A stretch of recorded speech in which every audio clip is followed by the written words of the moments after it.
ఉదయాన్నే మా రిచ్చు ఫ్లవర్ నీకోసమే మమ్మీ అని తీసుకొచ్చాడు.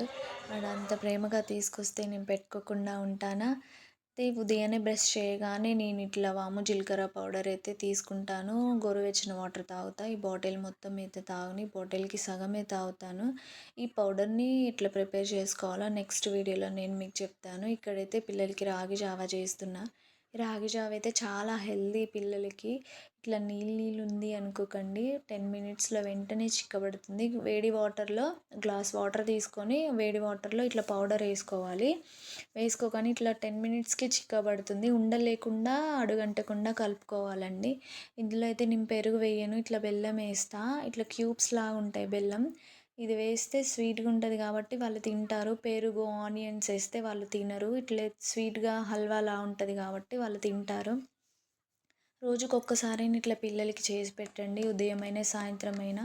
చాలా హెల్తీ, బోన్స్ గట్టిగా ఉంటాయి.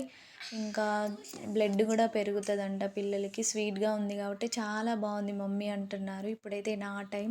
నాకు కూడా స్వీట్స్ అంటే చాలా ఇష్టం. ఇట్లా క్రీమీగా, స్వీట్‌గా పొద్దున్నే తింటే చాలా హెల్తీ. ఇంకా బెల్లం కూడా చాలా హెల్తీనే. పిల్లలకి ఇలా చేసి ఇవ్వండి. మీరు కూడా ఒకసారి ట్రై చేయండి. వీడియో అయితే ఇంతటితో ఎండింగ్. వీడియో నచ్చితే లైక్ అండ్ షేర్, సబ్స్క్రైబ్. నన్ను సపోర్ట్ చేయండి.